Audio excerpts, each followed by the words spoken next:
Assalamualaikum warahmatullahi wabarakatuh. Salam sejahtera untuk kita semuanya. Selamat datang kepada Bapak, Ibu, Direksi Perusahaan Tercatat, para tamu undangan, serta peserta yang telah hadir pada hari ketiga rangkaian kegiatan Public Expose Live 2021. Pada hari ketiga ini, terdapat 12 perusahaan tercatat yang akan memaparkan update kinerja usaha mereka.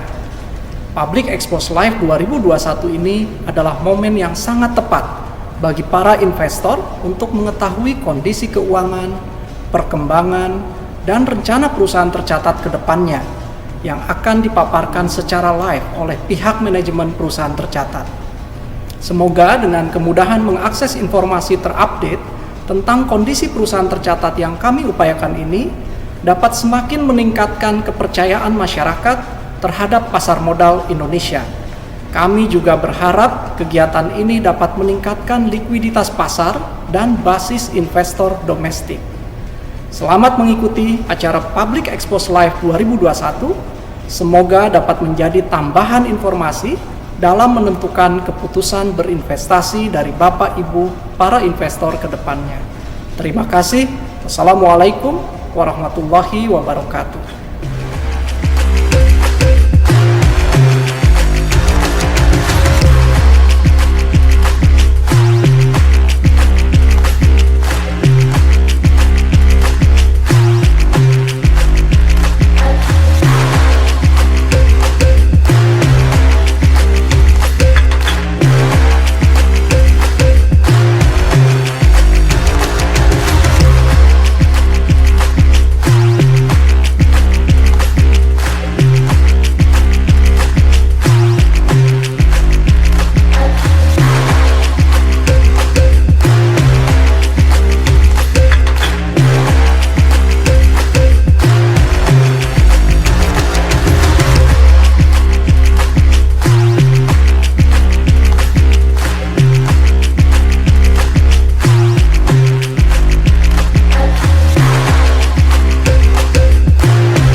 Assalamualaikum warahmatullahi wabarakatuh. Selamat siang dan salam sejahtera untuk kita semua.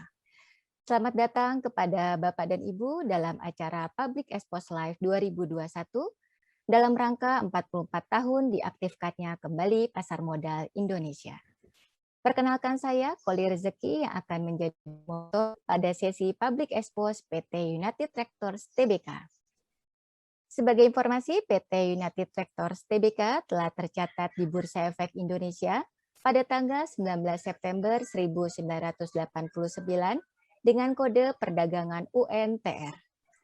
Perseroan memiliki bidang usaha antara lain mesin konstruksi, kontraktor penambangan, pertambangan batubara, pertambangan emas, industri konstruksi, dan juga energi, sehingga perseroan masuk ke dalam sektor perindustrian. Hadirin yang kami hormati, saat ini telah hadir bersama kita manajemen perseroan. Izinkan saya untuk memperkenalkan terlebih dahulu, yaitu yang pertama Bapak Frans Kesuma selaku Presiden Direktur Perseroan.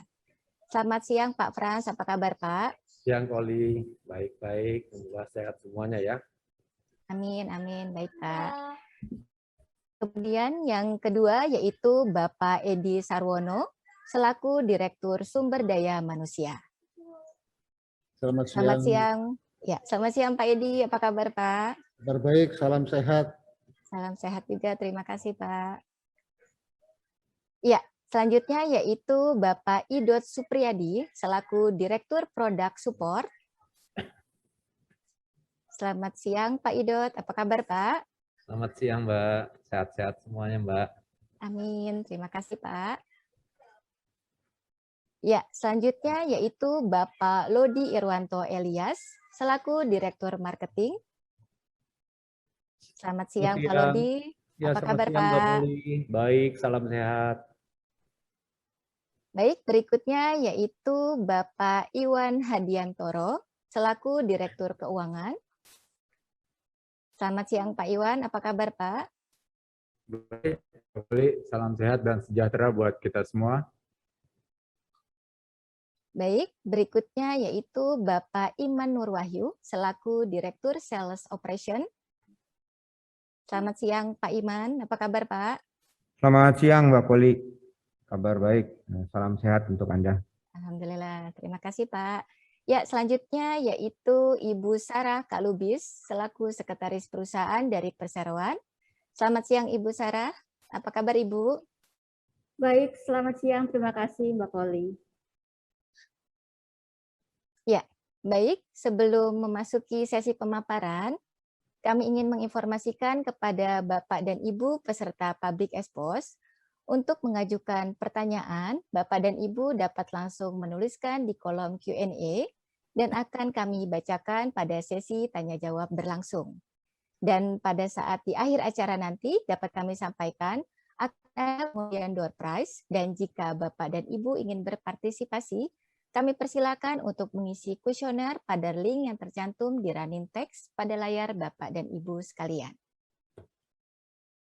Ya, selanjutnya untuk mempersingkat waktu, kami persilakan kepada Ibu Sarah Kalubis untuk dapat menyampaikan paparan kinerja dari PT United Tractors Tbk.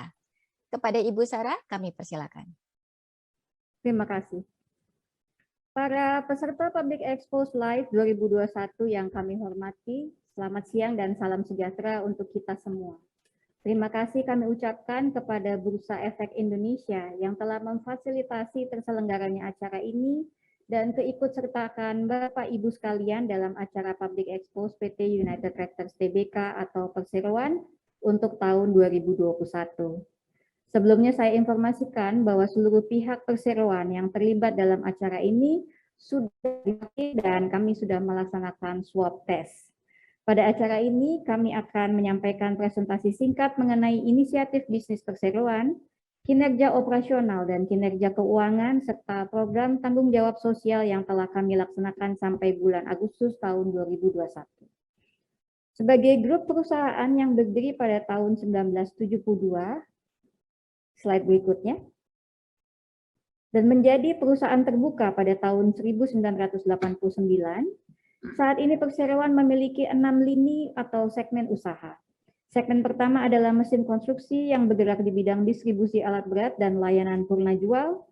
Segmen kedua adalah kontraktor penambangan yang dijalankan oleh PT Pama Persada Nusantara. Segmen ketiga adalah pertambangan batu bara yang dioperasikan oleh PT Tuah Turangga Agung. Segmen keempat adalah pertambangan emas melalui PT Agincourt Resources yang mengoperasikan tambang emas Martabe.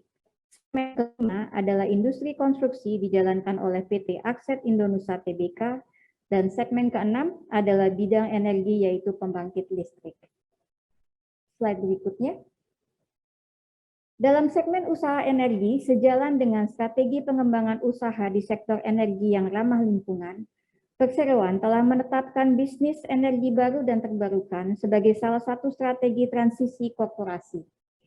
Tahapan studi, tinjauan, dan realisasi perseroan bisa disampaikan sebagai berikut. Pertama, pengembangan teknologi solar fotovoltaik atau solar PV dijalankan oleh anak usaha perseroan, yaitu PT Energia Prima Nusantara atau EPN. Sampai dengan saat ini, EPN telah memasang solar PV di sejumlah perusahaan dalam grup UT dan Astra di wilayah Jabodetabek, mencapai 1,2 MW peak. Sampai dengan akhir tahun 2022, ditargetkan ada tambahan instalasi baru sebesar 10 MW peak dan akan meningkat di tahun-tahun berikutnya. Perseroan juga melakukan studi pengembangan beberapa proyek hydropower plant bersama mitra usaha yang memiliki reputasi dan pengalaman di bidang pembangkit listrik tenaga air atau PLTA. Potensi proyek yang dibidik berada di area Sumatera dan Sulawesi, masing-masing memiliki kapasitas di atas 10 MW. Untuk kapasitas yang lebih kecil, Perseroan telah membangun 2 pembangkit listrik tenaga mini hidro atau PLTM, yaitu PLTMH Kalipelus berkapasitas 0,5 MW di Jawa Tengah dan PLTM Besai Kemu di Lampung. PLTM Besai Kemu yang memiliki kapasitas sebesar 7 MW saat ini dalam proses konstruksi dan diperkirakan akan beroperasi pada akhir tahun 2022. Selain itu, perseroan juga sedang mengembangkan beberapa proyek PLTM lainnya dengan total potensi lebih dari 18 MW di area Sumatera. Selain proyek energi terbarukan yang telah disebutkan tadi, perseroan juga aktif melakukan studi, tinjauan, dan MOU untuk mengembangkan jenis energi terbarukan lainnya seperti floating solar PV, pembangkit listrik tenaga bayu, hybrid solar PV dan battery storage, serta waste to energy. Slide berikutnya. Di sini kami sampaikan tampilan foto PLTM Kalipelus berkapasitas 0,5 MW di Desa Kalipelus, Banjarnegara, Jawa Tengah, yang telah beroperasi sejak bulan Februari 2017. Slide berikutnya adalah tampilan PLTM Besai Kemu 7 MW di Bukit Kemuning, Lampung, Sumatera, yang masih dalam proses konstruksi sejak bulan Februari 2021, dan diharapkan akan mulai beroperasi secara komersial pada akhir tahun 2022. Slide berikutnya adalah tampilan teknologi solar PV yang dipasang pada gedung United Tractors Head Office berkapasitas 10 kW peak dan yang dipasang pada gedung Pama Persada Nusantara Head Office berkapasitas 199 kW peak. Slide berikutnya adalah tampilan solar PV yang dipasang pada gedung kantor cabang Federal International Finance berkapasitas 10 kW peak dan yang dipasang pada kantor Toyota Astra Motor Sunter berkapasitas 144 kW peak. Slide berikutnya, kami tampilkan solar PV yang dipasang pada gedung Astra Daihatsu Motor Cibitung berkapasitas 63 kW peak dan yang dipasang pada Pama Persada Cilengsi berkapasitas 400 kW peak. Berikutnya, kami akan sampaikan kinerja operasional masing-masing segmen usaha dimulai dari segmen mesin. Slide berikut. Sampai dengan bulan Juli tahun 2021, volume penjualan alat berat Komatsu tercatat sebanyak 1.564 unit atau naik sebesar 67% jika dibandingkan dengan periode yang sama tahun lalu sebanyak 938 unit. Peningkatan tersebut berasal dari semua sektor pengguna alat berat. Dari total penjualan tersebut, sebanyak 47% diserap sektor pertambangan, 28% diserap sektor konstruksi, 15% diserap sektor kehutanan, dan sisanya sebesar 10% diserap sektor perkebunan. Slide berikutnya. Sementara itu, penjualan produk merek lainnya yaitu UD Trucks mengalami peningkatan dari 105 unit menjadi 303 unit, serta penjualan produk Scania naik dari 113 unit menjadi 393 unit. Peningkatan penjualan ini dikarenakan pengaruh peningkatan harga lainnya. Slide berikutnya. Dari sisi layanan purna jual, selama semester pertama tahun 2021, penjualan suku cadang dan jasa pemeliharaan alat berat naik sebesar 8% menjadi 3,6 triliun rupiah. Slide berikutnya menunjukkan segmen kontraktor penambangan. Sampai dengan bulan Juli 2021, PAMA mencatat peningkatan volume produksi batubara sebesar 5% dari 65,4 juta ton menjadi 68,5 juta ton.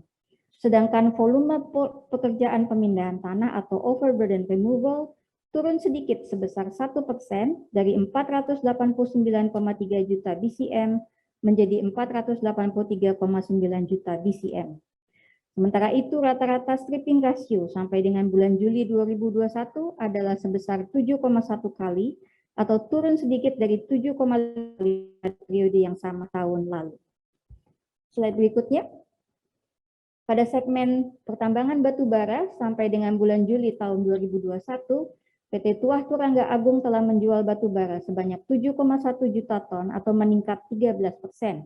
Dari volume penjualan tersebut, sebanyak 1,7 juta ton merupakan batubara metalurgi. Slide selanjutnya.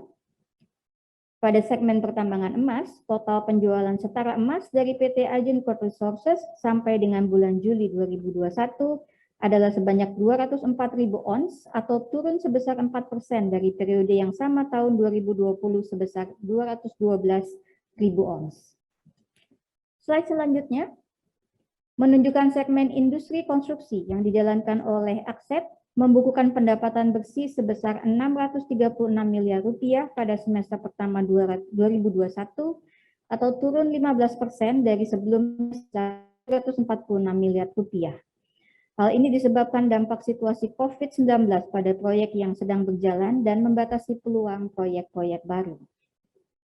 Slide berikutnya menunjukkan segmen ke-6 yang terkait dengan bidang energi. Perseroan melaksanakan bisnis ini melalui anak perusahaannya yang mengoperasikan PLTU Mulut Tambang 2 kali 15 MW di Kalimantan Tengah untuk mendukung kebutuhan listrik pada konsesi tambang yang dimiliki perseroan. PLTU Mulut Tambang ini telah beroperasi sejak bulan September tahun 2018. Selain itu, perseroan bersama-sama dengan strategic partners mengembangkan pembangkit listrik bertenaga uap PLTU Jawa 4 atau Tanjung Jati B unit 5 dan 6 di Jepara, Jawa Tengah, yang memiliki kapasitas 2 kali 1000 MW dengan menggunakan teknologi terbaru yaitu ultra supercritical. Hingga bulan Juli 2021, progres pembangunan proyek telah mencapai 99%. Slide berikutnya. Selanjutnya kami sampaikan ringkasan kinerja keuangan perseroan.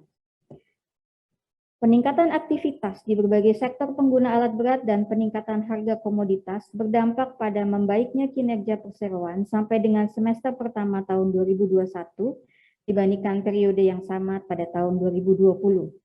Perseroan membukukan pendapatan bersih sebesar 37,3 triliun rupiah atau naik sebesar 12% dari 33,2 triliun rupiah pada periode yang sama.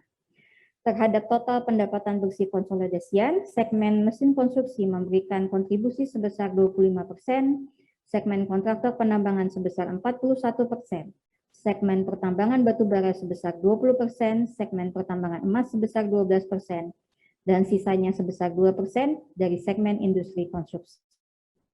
Slide berikutnya. Sejalan dengan peningkatan pendapatan bersih, laba bruto perseroan naik sebesar 11% dari 7,3 triliun rupiah menjadi 8 triliun rupiah. Demikian juga dengan laba yang diatribusikan kepada pemilik entitas induk atau laba bersih perseroan meningkat sebesar 11% menjadi 4,5 triliun rupiah dari 4,1 triliun pada periode yang sama tahun lalu.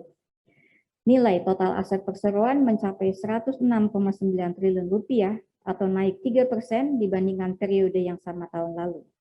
Peningkatan tersebut dikarenakan adanya peningkatan pada kas atau setara kas, piutang usaha, serta persediaan.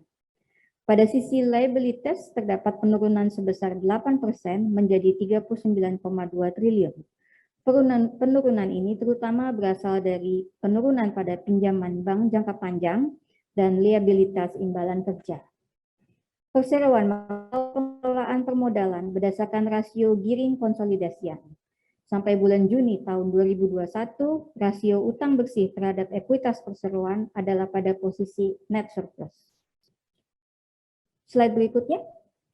Berikut akan kami sampaikan beberapa peristiwa penting yang dilaksanakan perseroan sampai dengan bulan Agustus 2021. Next slide.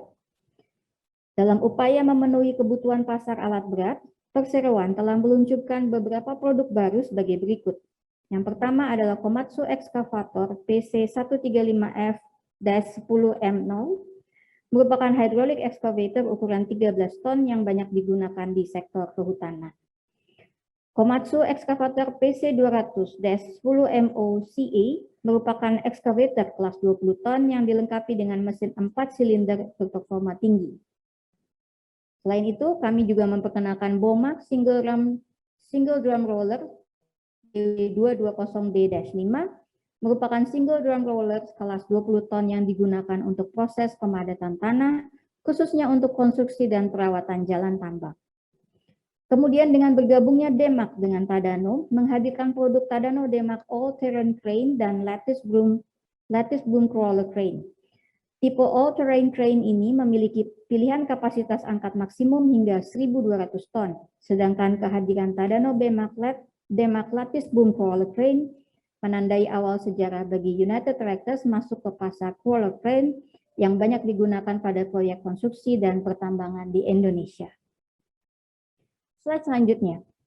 Sebagai bentuk peran serta perseroan dalam pencapaian sasaran pembangunan berkelanjutan atau SDGs, perseroan secara konsisten melaksanakan program tanggung jawab sosial yang bergerak di 5 pilar, yaitu pendidikan, kesehatan, pemberdayaan ekonomi masyarakat, lingkungan, serta tanggap darurat bencana. Slide berikutnya. Di bidang pendidikan atau UT Future, perseroan memiliki program unggulan yaitu SOBAT atau Sekolah Binaan United Rectors. Tujuan utama program SOBAT adalah menjembatani sekolah menengah kejuruan dan politeknik yang dibina UT dengan program industri dan dunia kerja, melalui pengembangan software, hardware, and brainware bagi peserta didik, guru, dan sarana pendukungnya. Beberapa aktivitas yang telah dijalankan pada tahun ini adalah kunjungan industri online yang diikuti 9.500 siswa-siswi dari 126 sekolah di seluruh Indonesia, serta virtual roadshow SOBAT, yaitu rangkaian webinar terkait pendidikan vokasi, inovasi, serta pelatihan soft skill dan technical skill bagi para guru. Perseroan juga menaungi UT School, yaitu institusi pendidikan pertama di Indonesia yang menjalankan kurikulum pendidikan mekanik dan operator alat berat. Sampai saat ini, UT School telah menghasilkan 20.342 orang mekanik dan 792 orang operator alat berat.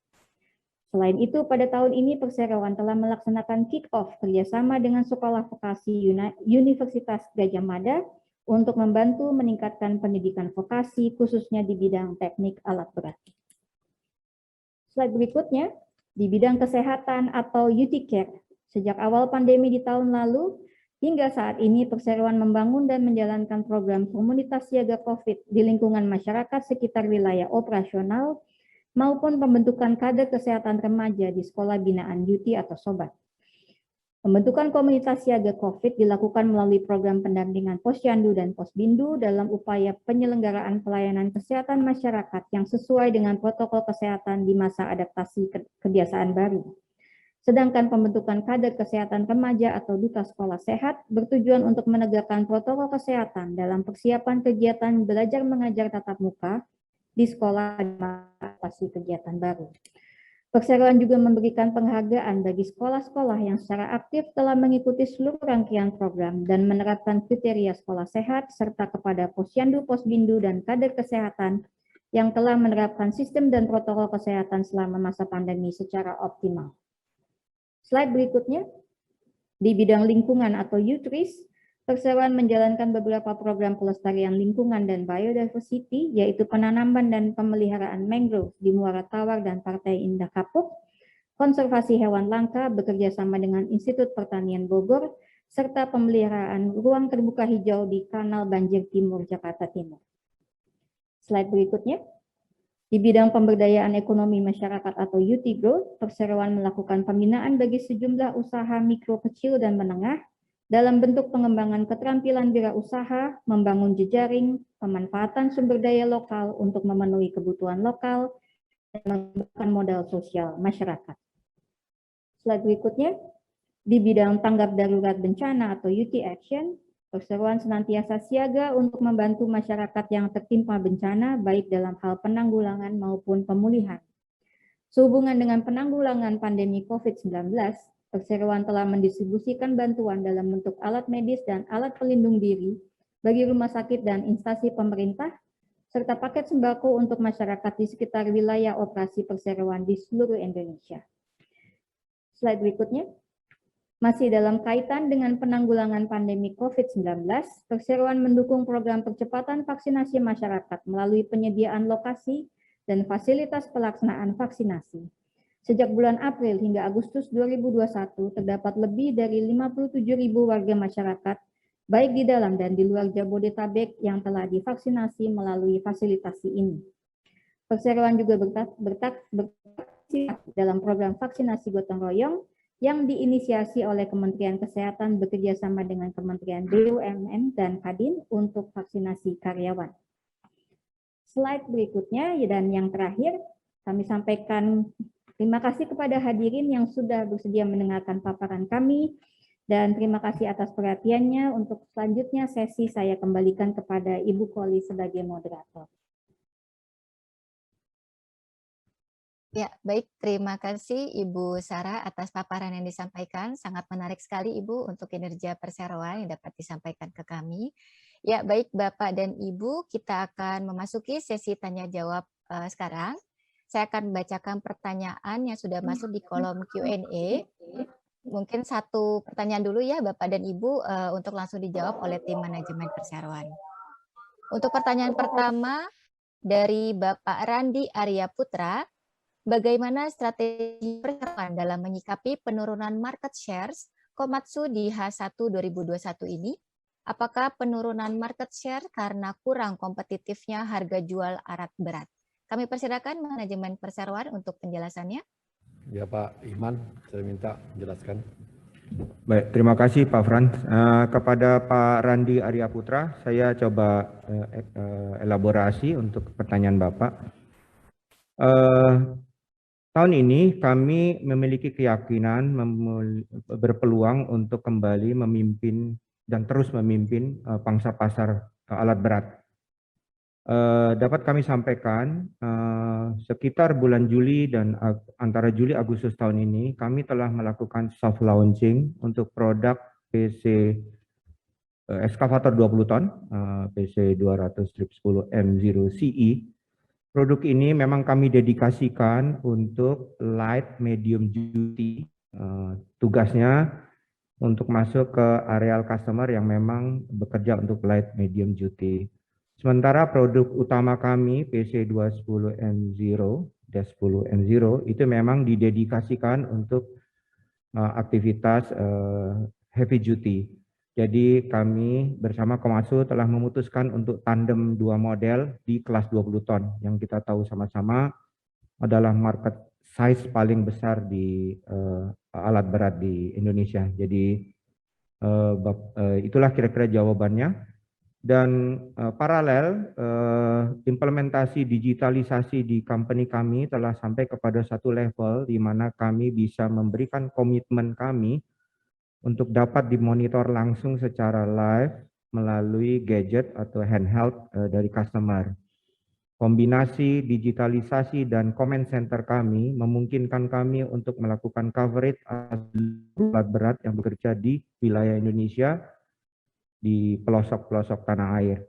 Sehingga customer bisa kami pastikan akan mendapatkan UTGPS kami, United Tractors Guaranteed Product Support, terdiri dari 3 hal, komitmen supply spare part, komitmen supply mekanik, dan komitmen solution.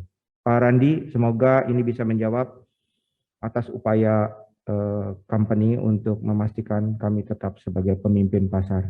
Terima kasih.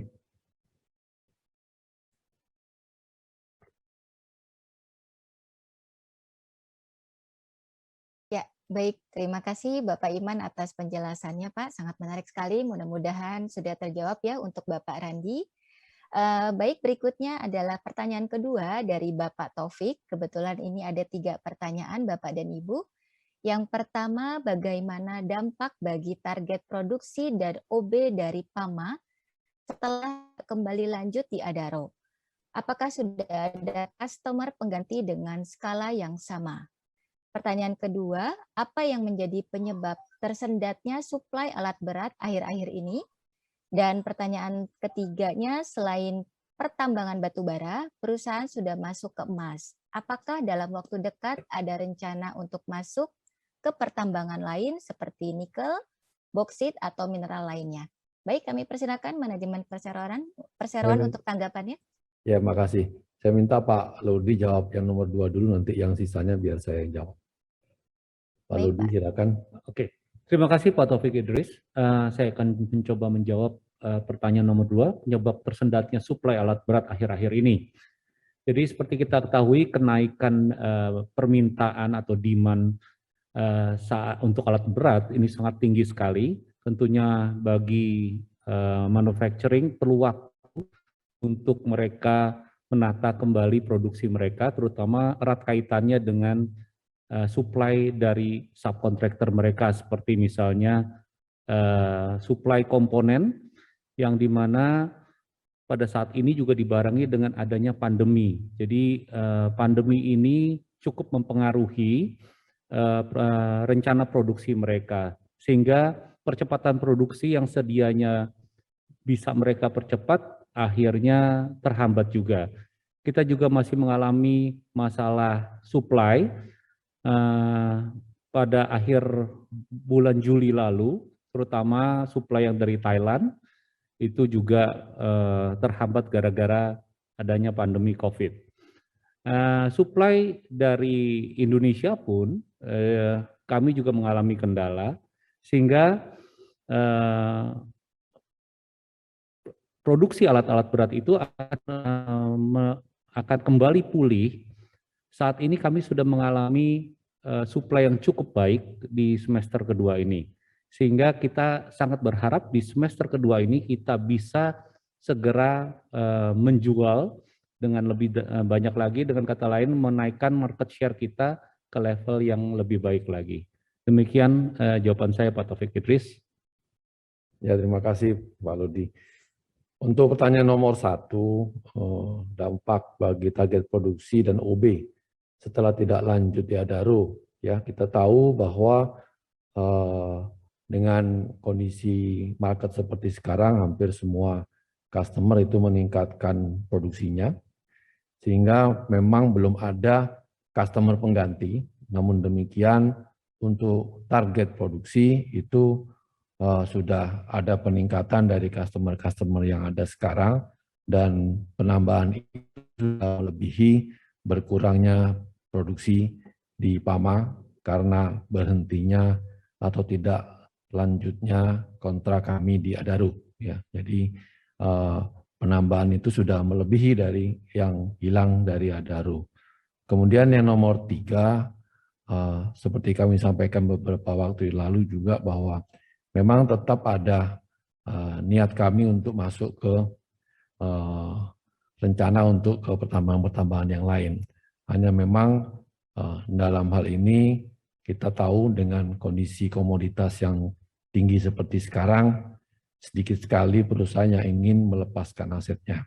Ataupun kalau memang ada di market itu cukup tinggi ya harganya, ya. Tapi kami tetap akan mencari, dan memang harus disesuaikan dengan size, kemudian juga status atau CNC, ya, kondisi area utama, dan tentunya juga terakhir pada kondisi valuation dari aset itu sendiri. Jadi kalau memang rencana itu masih kajian, masih tetap dijalankan, ya. Jadi memang ada beberapa target, baik itu ada di domestik maupun di overseas, tetapi memang belum ada satu yang sangat dekat, dalam arti studi masih dijalankan, dan ada beberapa yang masih dalam tahap due diligence. Itu sih jawaban yang nomor 3. Terima kasih. Ya, baik. Terima kasih Bapak Frans dan Bapak Lodi atas tanggapannya. Mudah-mudahan terjawab untuk Bapak Taufik ya Pak ya. Ya, berikutnya adalah pertanyaan ketiga dari Bapak Haryanto. Ada 2 pertanyaan Bapak Ibu. Untuk yang pertama, berapa target produksi tambang batubara milik UNTR untuk 2021? Dan pertanyaan kedua, apa hal tersulit yang harus dilakukan untuk meningkatkan produksi batubara? Kami persilakan manajemen perseroan. Ya, kalau untuk target produksi tambang milik UNTR hampir sama dengan 2020 ya. Walaupun ada sedikit perubahan perimbangan, di mana untuk thermal coal ada sedikit penurunan, sedangkan untuk met coal ada sedikit kenaikan. Tetapi secara overall target produksi hampir sama dengan 2020. Sedangkan nomor 2, apa yang tersulit untuk meningkatkan produksi? Ya memang kami melihat secara long term, ya. Jadi kami tidak melihat pada waktu harga naik semuanya mau naik, tetapi kami melihat dari overall.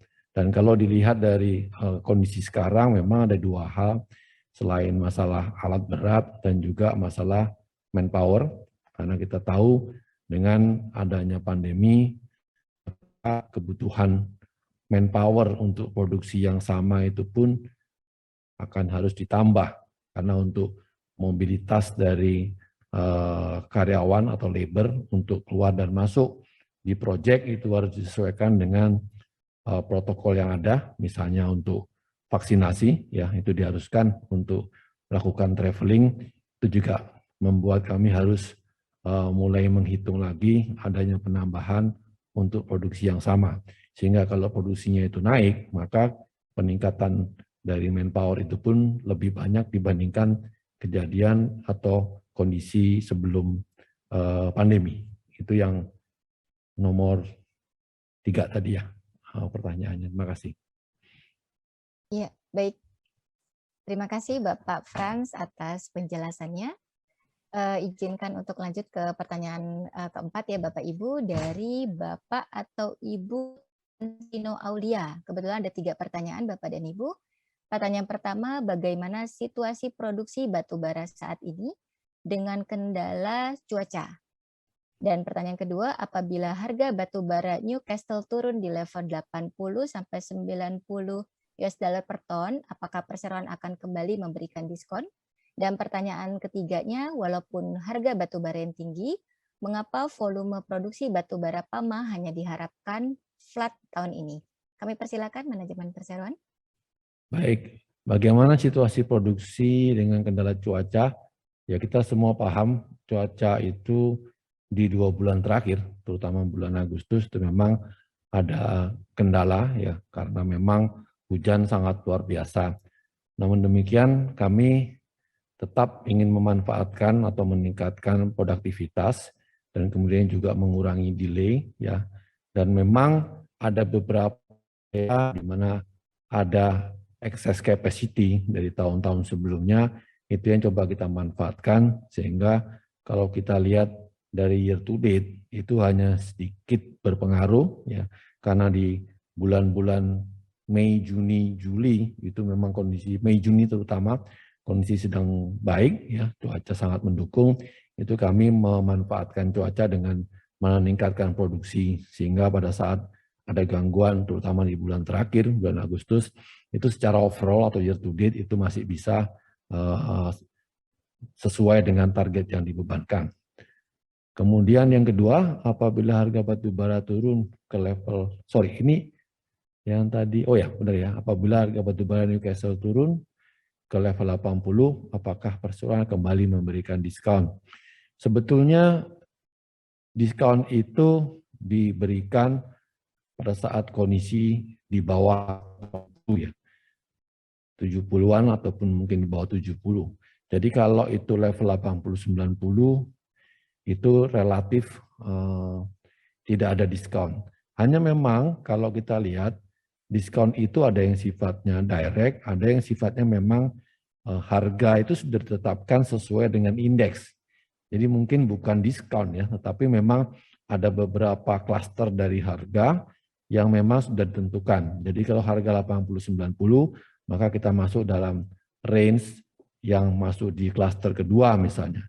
Kalau nanti 90 ke atas itu mungkin klaster ketiga. Jadi memang sudah ada clustering yang itu bukan dianggap sebagai diskon, karena memang itu sebagai harga yang memang ditetapkan dari awal. Sedangkan diskon itu diberikan kalau memang kondisinya sudah jauh di bawah cluster, itu yang ada additional diskon. Itu yang jawaban nomor 2. Nomor 3, harga batu bara tinggi, mengapa volume? Oh, ini maksudnya produksi batu bara dari customer, ya, dari customer yang dibebankan ke PAMA. Kita tahu bahwa tahun lalu atau sampai awal tahun ini itu belum ada tanda-tanda peningkatan kuota dari pemerintah untuk meningkatkan produksi batubara nasional. Bahkan disampaikan bahwa pemerintah menurunkan kuota sehingga menjadi 550 juta ton. Kita tahu tahun 2020 itu produksi yang ada di atas 600 juta. Tetapi kuota yang diberikan di awal tahun itu adalah 550 juta. Nah, baru kira-kira di pertengahan tahun atau mendekati pertengahan tahun itu pemerintah menaikkan kuota menjadi 625 juta ton. Jadi memang di setengah tahun pertama itu atau paling tidak kuartal pertama itu belum ada atau belum ada keinginan customer untuk menaikkan produksi karena salah satunya adalah masalah kuota.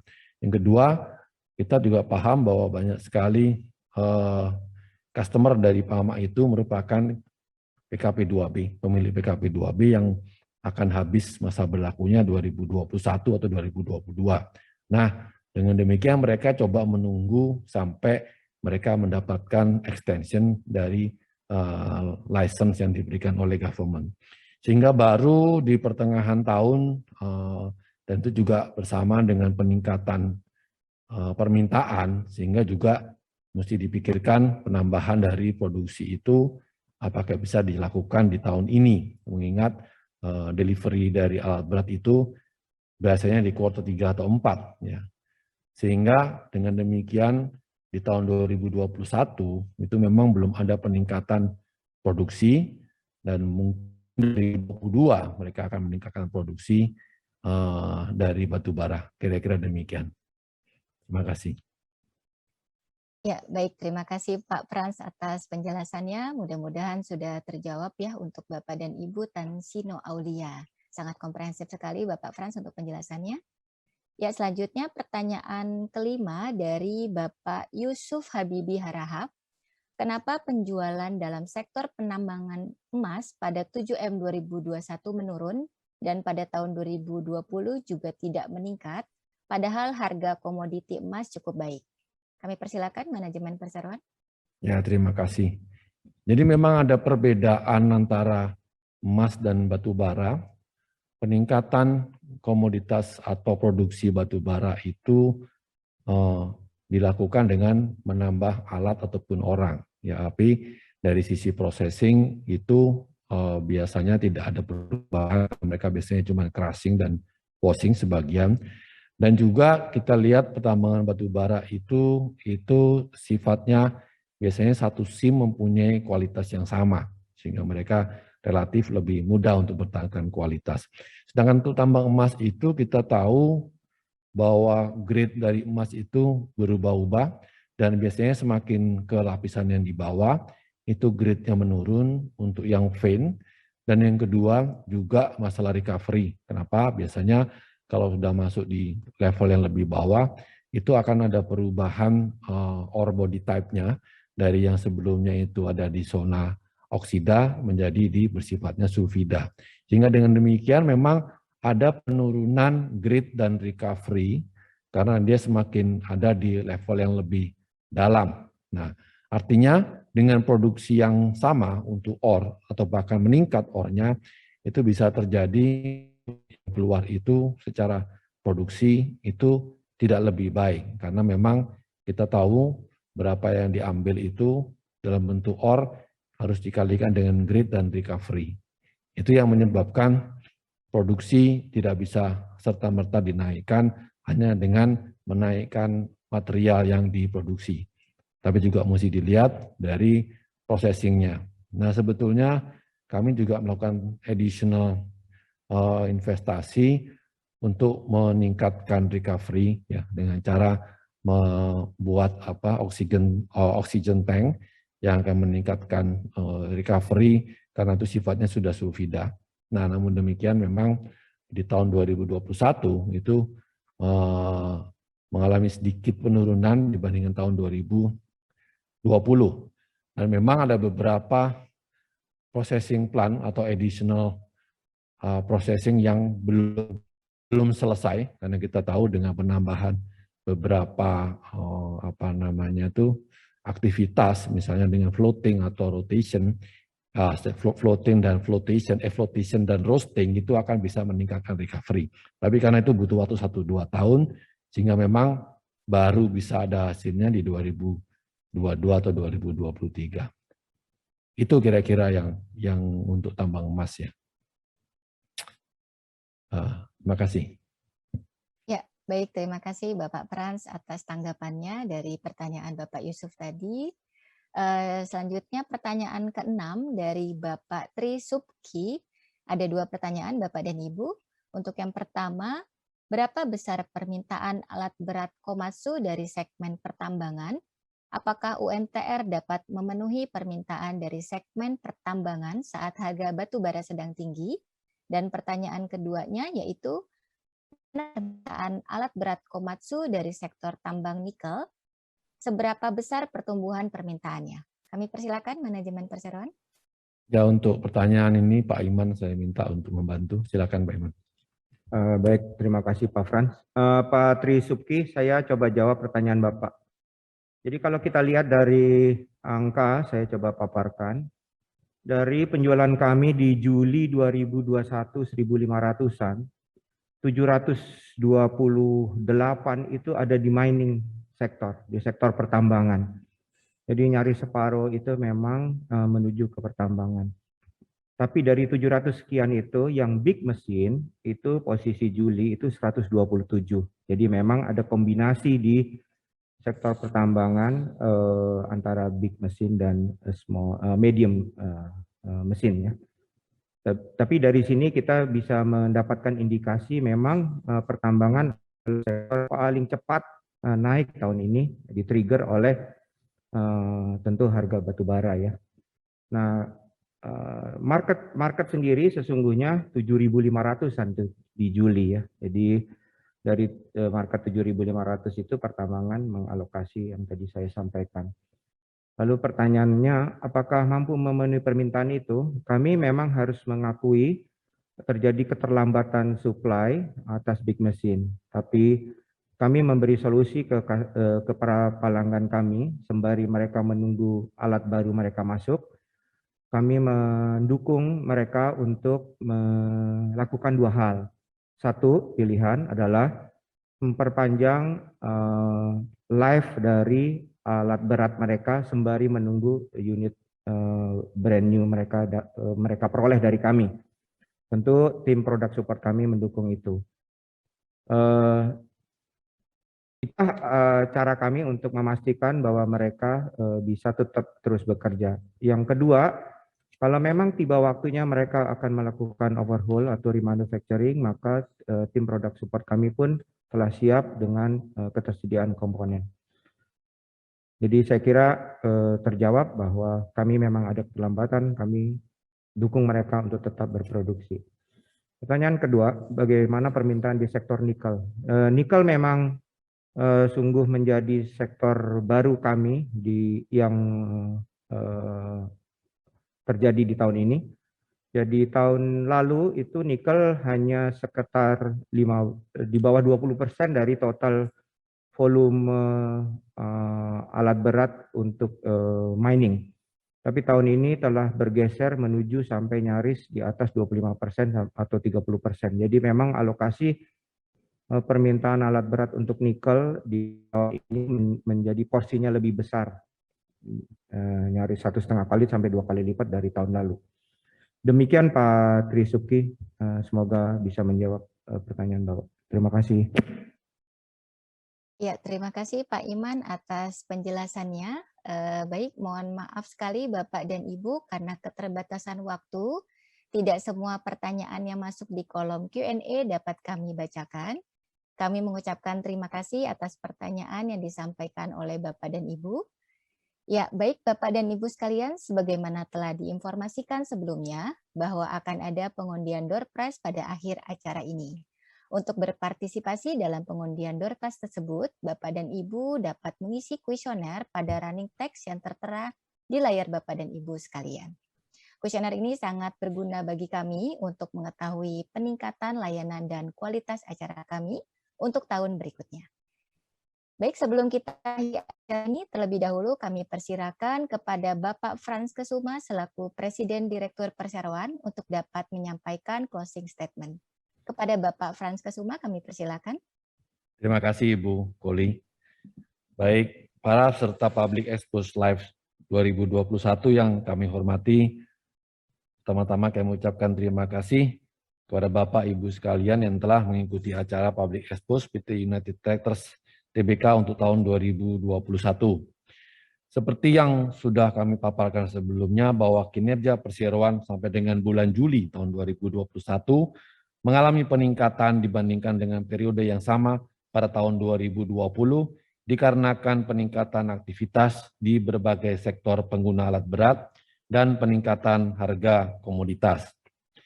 Perseroan tetap waspada terhadap kondisi perekonomian untuk sisa tahun ini yang diperkirakan akan tetap menantang mengingat ketidakpastian akibat dampak dari pandemi COVID-19 yang masih berlanjut.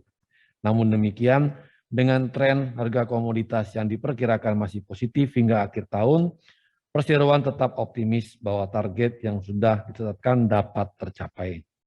Sebagaimana telah disampaikan, Perseroan telah menetapkan bisnis energi baru dan terbarukan sebagai salah satu strategi transisi korporasi, sejalan dengan strategi pengembangan usaha di sektor industri yang lebih ramah lingkungan. Perseroan berupaya menjaga posisi keuangan dalam kondisi yang solid, di mana saat ini posisi gearing pada level net cash dan tingkat pinjaman yang sangat rendah. Sehingga Perseroan akan siap mengembangkan usaha sekiranya kondisi usaha membaik dan ada peluang usaha di bidang komoditas bahan tambang selain thermal coal dan juga bidang energi baru dan terbarukan. Mudah-mudahan pandemi segera berakhir.